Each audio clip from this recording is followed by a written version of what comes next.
हाय दोस्तों, नमस्कार। प्रकाश YouTube channel पर आप लोगों का स्वागत करता हूं। दोस्तों, एक बार पुनः मॉडल पेपर के साथ आइए। अंतिम क्षण में मॉडल पेपर दोहराना ही बहुत बेहतर होगा। आइए सीधा प्रश्न लेते हैं। Let's go.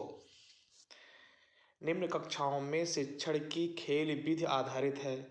शारीरिक शिक्षा कार्यक्रम के सिद्धांत पर, शिक्षण की विधियों के सिद्धांत पर, विकास एवं वृद्धि के मनोवैज्ञानिक सिद्धांत पर, शिक्षण के सामाजिक सिद्धांत पर। दोस्तों, सी ऑप्शन सही होगा। आइए अगले प्रश्न चलते हैं। डिसलेक्सिया संबंधित है दोस्तों पठन विकार से। पठन विकार से डिसलेक्सिया किससे संबंधित है? पठन विकार से। अगला प्रश्न है, विशेष रूप से जरूरतमंद बच्चों की शिक्षा का प्रबंध होना चाहिए दूसरे सामान्य बच्चों के साथ, विशेष विद्यालयों में विशेष बच्चों के लिए विकसित विधियों द्वारा, विशेष विधियों में विशेष विद्यालयों में, डी विशेष विद्यालयों में विशेष शिक्षकों द्वारा। ए ऑप्शन सही होगा। आइए अगला प्रश्न। अधिगम के प्रक्रम में अप्रेण है। अप्रेण है दोस्तों सीखने वाले की स्मृति को तेज बनाता है, पुराने अधिगम से नए अधिगम को विभेदित करता है, एक दिशी रूप से सोचने में सीखने वालों को प्रस्तुत करता है, नए सीखने वाले में अधिगम के लिए रुचि का सृजन करता है। डी ऑप्शन सही है। Let's go. कक्षा के न्यून दृष्टि वाले बच्चों को निम्न स्तर के कार्य के लिए माफ करना उचित है। उसके दैनिक कार्यों में उसके माता पिता तथा मित्रों को सहायता करनी चाहिए। कक्षा में सामान्य रूप से बर्ताव करना चाहिए एवं ऑडियो सीडी के जरिए सहायता प्रदान करनी चाहिए। कक्षा में विशेष बर्ताव करना चाहिए। दोस्तों, सी ऑप्शन सही है। कक्षा में सामान्य रूप से बर्ताव करना चाहिए एवं ऑडियो सीडी के जरिए सहायता प्रदान करनी चाहिए। आइए, बहुत ही इंपॉर्टेंट क्वेश्चन है। श्यामपट्ट को शिक्षण सामग्री के किस समूह के अंतर्गत रखा गया है? श्रव्य, दृश्य, श्रव्य दृश्य साधन, इनमें से कोई नहीं, दृश्य साधन। अगला प्रश्न है, निम्न में से कौन शिक्षण कुशलता से संबंधित है?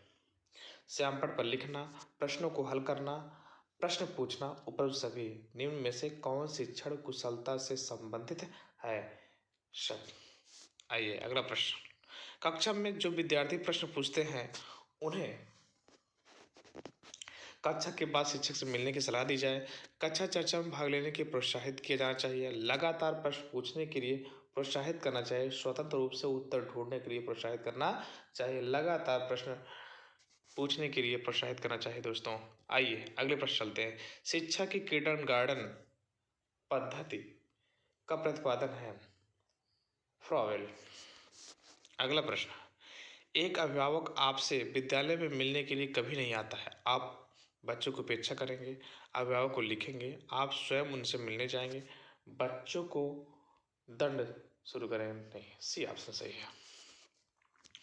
बचपन का प्रतीक दृष्टिकोण की मान्यता है। बहुत तरीके से बच्चे प्राप्त वयस्कों के बराबर हो जाते हैं। बच्चों को युवा प्राप्त वयस्कों के रूप में सबसे अच्छा माना जाता है। बचपन आधारित रूप से प्रतीक्षा अवधि है। बचपन वृद्धि एवं परिवर्तन का एक अनूठी अवधि है। दोस्तों, डी ऑप्शन सही है। आइए अगले प्रश्न चलते हैं। एक प्रमाणीकृत कठोर परीक्षा लेने के लिए 5वीं कक्षा को प्रस्तुत करने में शिक्षक को अधिकाधिक परामर्श दिया जाता है। दोस्तों, सीधा सीधा इसका डी ऑप्शन सही है। परीक्षण में आने वाले समान प्रकार के प्रश्नों के उत्तर देने के लिए छात्रों को अभ्यास कराना। असंगठित घर से आने वाला बच्चा सबसे अधिक कठिनाई का अनुभव करता है। सुनिर्मित पाठों में, स्वतंत्र अध्ययनों में, नियोजित निर्देश में, अभ्यास पुस्तिका में, स्वतंत्र अध्ययन में। अगला प्रश्न है, आप देखते हैं कि एक छात्र बुद्धिमान है, आप उसके साथ संतुष्ट रहेंगे, उसे अतिरिक्त गृह कार्य नहीं देंगे, वह जैसे अधिक प्रगति कर सके उसे उस तरह से उसे अनुप्रेरित करेंगे, उसके अभिभावकों को सूचित करेंगे, यह बहुत बुद्धिमान है। सी ऑप्शन सही होगा। आइए, यदि कुछ विद्यार्थी कक्षा में अध्ययन की चित्तवृत्ति में नहीं हैं तो आप उन्हें अध्यापन के लिए बाध्य करेंगे। उन विद्यार्थियों को कक्षा छोड़ने के लिए कहेंगे। उन्हें चेतावनी देंगे वे अवश्य अध्ययन करें, नहीं तो आप प्रधानाध्यापक को सूचित करें। उन्हें उनकी रुचि अथवा आप अपने विषय के अनुसार रुचि पूर्ण से चीज़ें बनाएंगे। डी ऑप्शन सही है। वह अवस्था जिसमें बच्चा किसी वस्तु एवं घटना के बारे में तार्किक रूप से सोचना शुरू करता है कहा जाता है। दोस्तों कहा था मूर्त क्रियात्मक अवस्था। बच्चों के बौद्धिक विकास के 4 सुस्पष्ट स्तरों को पहचाना गया था। कोलबर्ग द्वारा, एरिक्सन द्वारा, स्किनर द्वारा, पियाजे द्वारा। अगला प्रश्न, अल्पवयस्क बच्चों के अधिगम में अभिभावकों की भूमिका होनी चाहिए। दोस्तों सीधा सीधा अग्र सक्रिय। बच्चों के संज्ञानात्मक विकास को सबसे अच्छे तरीके से कहाँ परिभाषित किया जाता है? विद्यालय एवं कक्षा में। डाट को अनुप्रेरित शिक्षण के एक संकेत के रूप में विवेचित किया जाता है। कक्षा में अधिकतम उपस्थित, शिक्षक द्वारा दिया गया उपचारात्मक कार्य, विद्यार्थियों द्वारा प्रश्न पूछना, कक्षा में पूर्ण निरस्ता, दोस्तों विद्यार्थियों द्वारा प्रश्न पूछना। कक्षा में विद्यार्थियों की रुचि बनाए रखने के लिए एक शिक्षक को उचित है श्यामपट्ट का प्रयोग करना, चर्चा करना, कहानी कहना, प्रश्न पूछना। सही है। विद्यार्थियों को विद्यालय में खेलना क्यों उचित है? यह उन्हें शारीरिक रूप से सशक्त बनाएगा, यह शिक्षकों के लिए काम आसान करेगा, यह समय बिताने में सहायक होगा, यह सहयोग एवं संतुलन का विकास करेगा। डी ऑप्शन सही है। परिवार एक साधन है, परिवार एक साधन है, अनौपचारिक शिक्षा में आता है। एक शिक्षक विद्यार्थी में सामाजिक मूल्यों को विकसित कर सकता है, महान व्यक्तियों के बारे में बोलकर, अनुशासन की अनुभूति को विकसित कर, आदर्श रूप में बर्ताव कर, उन्हें अच्छी कहानियां सुनाकर। सी ऑप्शन सही है। अगला प्रश्न, एक शिक्षक के लिए सबसे महत्वपूर्ण क्या है? कक्षा में अनुशासन बनाए रखना, कक्षा में समयानुवर्ती होना, विद्यार्थियों की कठिनाइयों को दूर करना, एक सुवक्ता होना। सी ऑप्शन सही है। आप एक अतिसक्रिय बालक को कैसे सही दिशा में लाएंगे? उसे पहली पंक्ति में बिठाएंगे, उस पर कड़ी नजर रखेंगे, उस कक्षा में कोने में बैठने की जगह निर्धारित करेंगे, उसे श्यामपट्ट आदि साफ करने का काम देंगे, ऊपर से कोई नहीं हो जाएगा इसका कोई नहीं। अगर पृथक पृथक समजातीय समूहों के व्यक्तियों के प्रति बच्चों को अभिवृत्ति साधारणता आधारित होती है, उनके अभिभावकों के चित्तवृत्ति पर, उनमें समकक्षियों की अभिवृत्ति पर, दूरदर्शन के प्रभाव पर, उनके सहोदरों की अभिवृत्ति पर। ये ऑप्शन सही है। आपको अपनी कक्षा में 2 मंद बुद्धि बच्चों को बैठाने के लिए बोला गया है, आप क्या करेंगे? दोस्तों सीधा सीधा सी ऑप्शन इसका सही है। ऐसे विद्यार्थियों को सीखने की तकनीक सीखेंगे। एक कक्षा को समाधान संपन्न होना चाहिए, इसका अर्थ है उनके पास पर्याप्त धन संपदा होनी चाहिए ताकि उसे शिक्षा देने की जरूरत न पड़े। उनका अधिकारियों के उच्च स्तर से संपर्क होना चाहिए। उनको अपने विद्यार्थियों को समस्याओं को हल करने का पर्याप्त ज्ञान होना चाहिए। विद्यार्थियों के बीच उनकी प्रसिद्धि होनी चाहिए। दोस्तों सी ऑप्शन सही होगा। बच्चों में संवेगात्मक समायोजन प्रभाव होता है। दोस्तों ऊपर सभी होगा इसमें। आइए हिंदी, अपमान, अपमान में उपसर्ग है अप, दुर्वस्था में उपसर्ग है दोस्तों दुर, पराजय में है प्रा।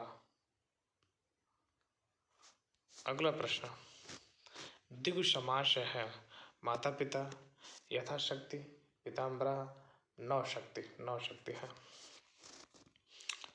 आइए हिंदी किस लिपि में लिखी जाती है? दोस्तों देवनागरी लिपि में। अगला प्रश्न, सर्वनाम के कितने भेद होते हैं? सर्वनाम के 6 भेद होते हैं। आकाश पाताल के बीच लगने वाला योजक चिन्ह क्या है? योजक चिन्ह है। यह नई साड़ी वाक्य में नई शब्द है, नई शब्द दोस्तों विशेषण है। नीचे दिए गए विकल्पों में से तत्सम शब्द का चयन कीजिए। आम्र, दूध, शहीद, खिड़की। दोस्तों आम्र होगा। अगला प्रश्न, दिए गए विकल्पों में से तद्भव शब्द का चयन कीजिए। तद्भव शब्द का चयन, मुंह। निम्नलिखित में से कौन सा शब्द सूर्य का पर्यायवाची नहीं है? यामिनी। मनोरथ का शब्द विच्छेद होगा मनः धनरथ। विद्यार्थी का उदाहरण है दोस्तों, यह हो जाएगा दीर्घ स्वर संधि। दिग्भ्रम का उदाहरण है दोस्तों, दिग्भ्रम व्यंजन संधि का। बिल्ली छत से कूद पड़ी, कौन सा है? अपदान कारक। नीचे लिखे वाक्य के लिए एक शब्द बताइए जो युद्ध में स्थिर रहता है। युधिष्ठिर। अगला प्रश्न है, शैव कहते हैं जो शक्ति से की उपासना करता है, जो शिव की उपासना करता है, जो विष्णु की उपासना करता है, जो किसी की उपासना नहीं करता है। दोस्तों हो जाएगा इसका, जो शिव का उपासना करता है, शिव की उपासना करता है। वाचाल कहते हैं, वाचाल जो बहुत बोलता है।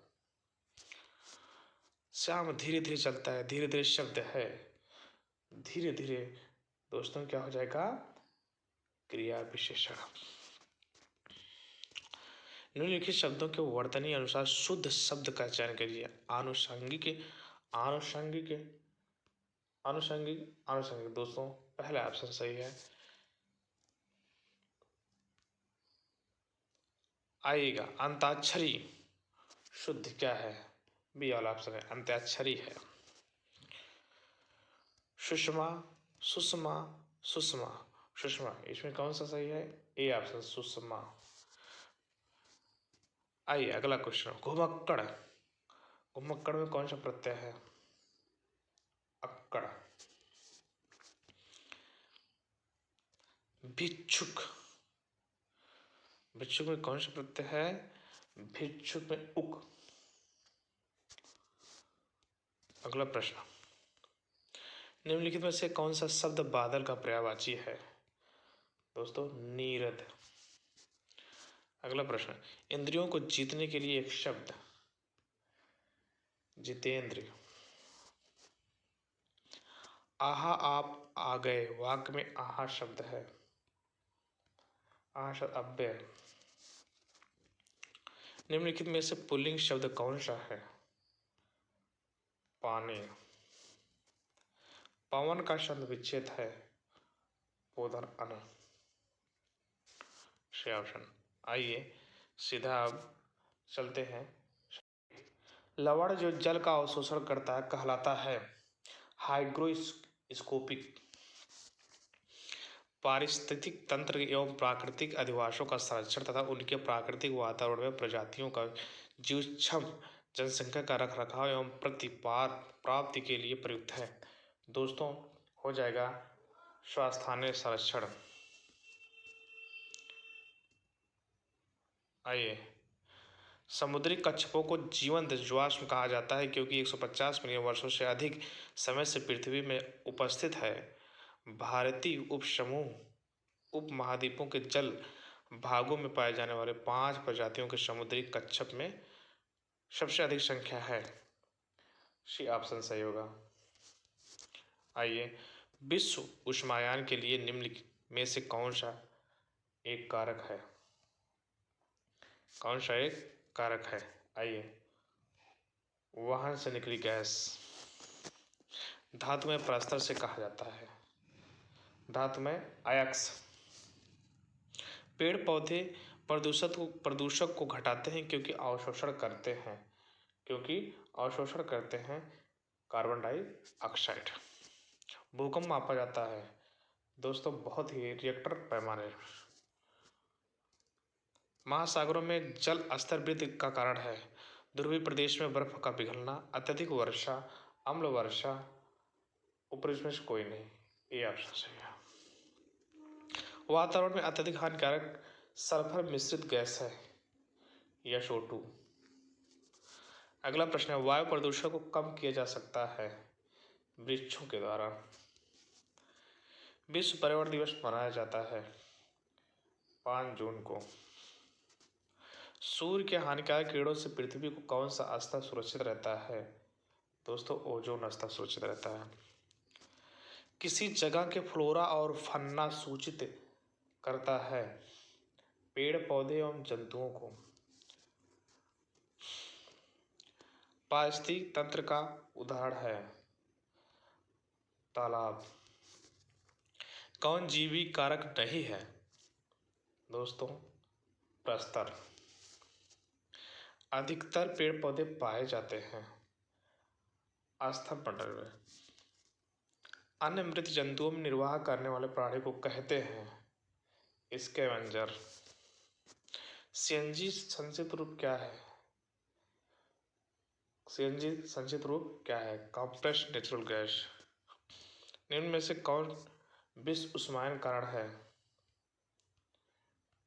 सी ऑप्शन सही है।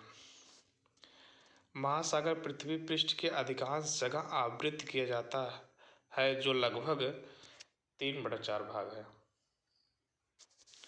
अगला प्रश्न है स्टेलेक्टाइट एवं स्टेलेग्माइट में निक्षेपण होता है सिलिका का, मैग्नीशियम कार्बेट का, कैल्शियम कार्बेट का, सोडियम कार्बेट का। दोस्तों, हो जाएगा कैल्शियम कार्बेट का। निम्न में से कौन वायु प्रदूषण का एक उदाहरण है? धुआं और कुहासा, वाहनों से निकलने वाली गैस, जलती हुई लकड़ी का चारकोल निकली गैस, उपर्युक्त सभी। भारत और दूसरे देश में प्रदूषण को रोकने के लिए बनाए गए नियम का प्रयोग होता है कागज के थैले, प्लास्टिक के थैले, नायलॉन के थैले, चमड़े के थैले। दोस्तों, प्लास्टिक के थैले। हवा में उपस्थित ऑक्सीजन। दोस्तों, 21%। अगला प्रश्न है परम तापमान पैमाना शाह है? दोस्तों, केल्विन। प्रकाश संश्लेषण संपादित होता है सभी हरे पौधे द्वारा। निम्न में से कौन सी अंतर्राष्ट्रीय संख्या पूरे विश्व में पर्यावरण सुरक्षा को देखभाल करती है? WWF world wide fund. कीटनाशकों के अत्यधिक इस्तेमाल होता है जल प्रदूषण। ध्वनि या ध्वनि प्रदूषण मापा जाता है डेसिबल में। निम्न में से कौन पर्यावरण के लिए हानिकारक है? प्लास्टिक। दोस्तों, मिलते हैं अब नए सेशन के साथ। Thank you for watching.